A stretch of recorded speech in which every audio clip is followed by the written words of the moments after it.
Hello అండి, present అయితే go Aadhaar స్వదేశీ స్టోర్ లో అయితే ఉన్నాను సార్. ఇది నేచురల్ జాగరి. ఇది వచ్చేసి బెల్లం అండి. బయట దొరికే బెల్లంలో సున్నం కలుపుతారు అనమాట.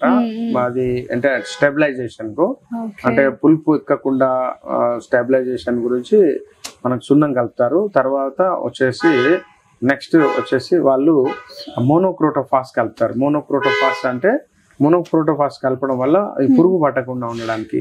సో ఇది ఈ చెరుకు పండించినప్పుడు శుద్ధమైంది, మరియు బెల్లం ప్రాసెస్ లో కూడా చాలా శుద్ధమైంది. ఇది చాలా బాగా టేస్ట్ కూడా ఉంటుంది. ఈ యొక్క బెల్లం అన్నమాట నేచురల్ జాగరి. ఇది ఒకసారి ట్రై చేస్తే చాలా బాగుంటుంది. ఇది చూడండి, ఇది వచ్చేసి గో ఆధార్ స్వదేశీ తేనె అన్నమాట. ఈ తేనె ఎక్కడ దొరకదు. ఇది మామూలుగా ఫిల్టర్ చేసాము, కాకపోతే అన్ని తేనెలు ఏం చేస్తారంటే బాయిల్ చేస్తారు, వేడి చేస్తారు. ఇది రా హాని అన్నమాట. ఇది ప్యూరెస్ట్ ఫామ్. ఈ తేనె కూడా చాలా బాగా అమ్ముడుపోతుంది ఇక్కడ. చాలా బాగా బయట కూడా చాలా అడల్ట్రేషన్ ఉంటుంది. టేస్ట్ చేయండి తేనె, ఒకసారి చూడొచ్చు. కన్సిస్టెన్సీ కూడా అర్థమవుతుంది. మీరు అసలు తెగదు అనమాట. ఇక్కడ లోపల చూడొచ్చు, అది తీగలాగా ఉంటుంది. అవునవును, అసలు కట్ కాదు అసలు. మొత్తం అది అయిపోయేదాకా కూడా కట్ కాదు, పడుతుంది. మీరు ఒకసారి టేస్ట్ చేయొచ్చు.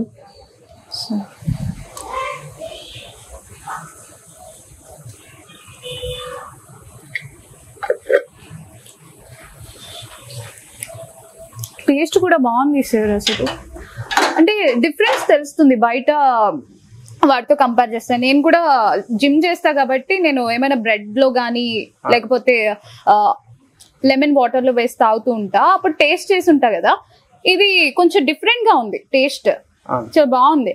అంటే ఇది వగరుగా ఉంటుంది, కొంచెం బాగా తీయగా ఉండదు.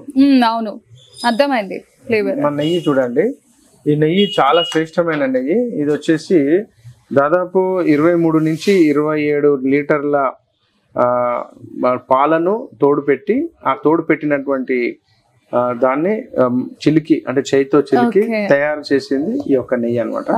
ఈ నెయ్యి ప్యూర్ ఫామ్ అనమాట, ప్యూర్ నెయ్యి.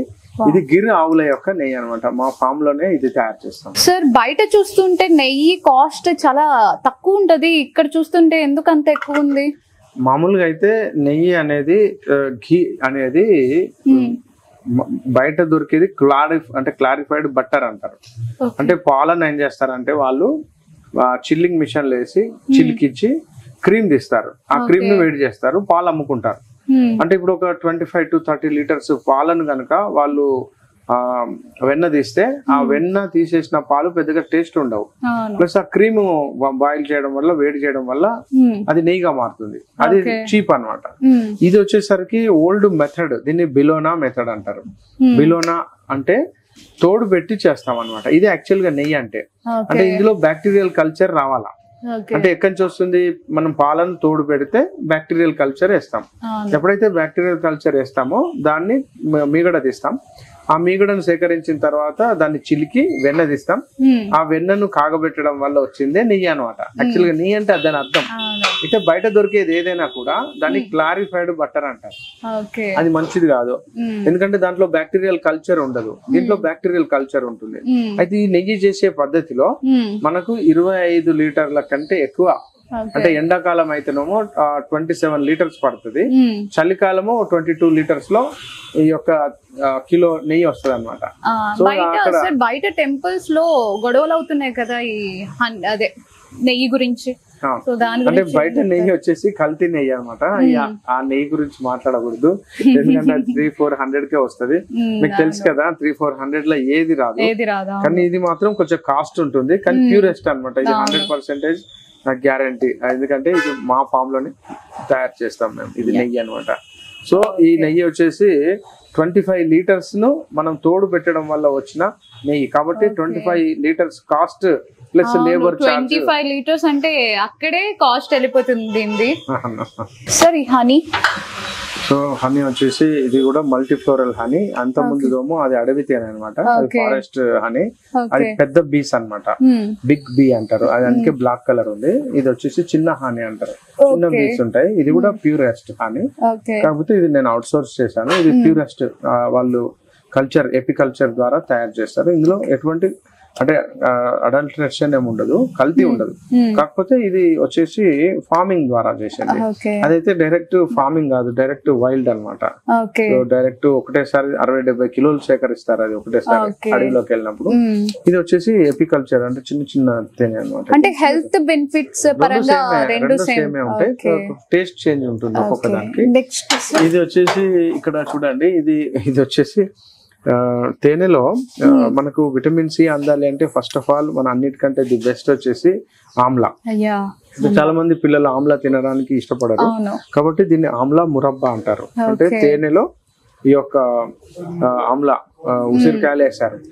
ఎవరికైతే వాంతి వచ్చినట్టు అనిపించడము, వికారము, కొంతమందికి ట్రావెలింగ్ సిక్నెస్ ఉంటుంది, సీ సిక్నెస్, అట్లా air sickness, travelling sickness, bus లో కూర్చుంటే వామిటింగ్, కార్ లో కూర్చుంటే ఏసీ పడట్లేదు అంటారు కదా వాళ్ళు, లేదా గర్భిణీ స్త్రీలకు నాజియా ఉంటుంది, వేవిల్ అంటాం. అట్లాంటి ఎవరికైనా వాంతి వచ్చే పరిస్థితి ఉన్న వాళ్ళకు ఇది రోజు ఒకటి చప్పరిస్తే ఆ వాంతి వచ్చేటువంటి పరిస్థితి తగ్గిపోతుంది నేచురల్ గా. సో రోజుకు ఉదయం ఒకటి సాయంత్రం ఒకటి తీసుకుంటే ఇక్కడ విటమిన్ సి అందుతుంది, తీయగా ఉంటుంది, కాబట్టి తొందరగా ఎనర్జెటిక్ గా ఉంటారు అనమాట.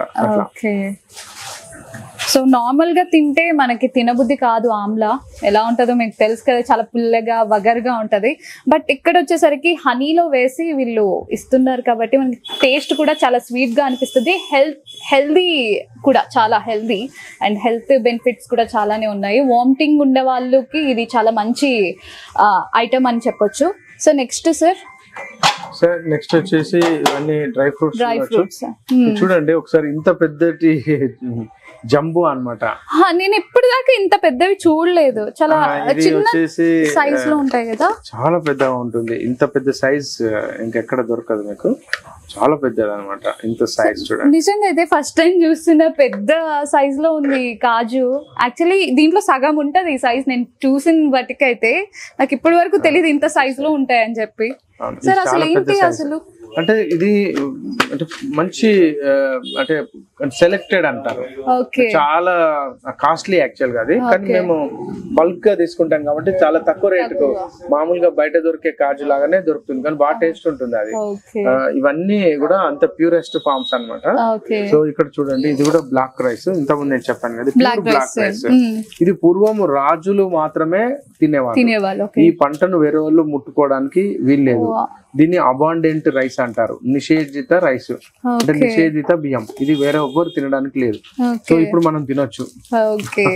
సో అప్పట్లో ఎవ్వరు తినడానికి లేదు, ఓన్లీ రాజులే తినాలి. బట్ ఇప్పుడు మనందరికీ అవైలబుల్ గా తెచ్చేసారు గోఆదర్ స్వదేశీ స్టోర్ వాళ్ళు. సో నెక్స్ట్ ఇవన్నీ సీడ్స్ అండి, మామూలుగా రోజు మనము ఇది సన్ఫ్లవర్ సీడ్స్. సో చాలా చీప్ గా ఉంటాయి, మంచి క్వాలిటీ సీడ్స్ అన్నమాట. సో అన్ని రకాల సీడ్స్ ఉంటాయి.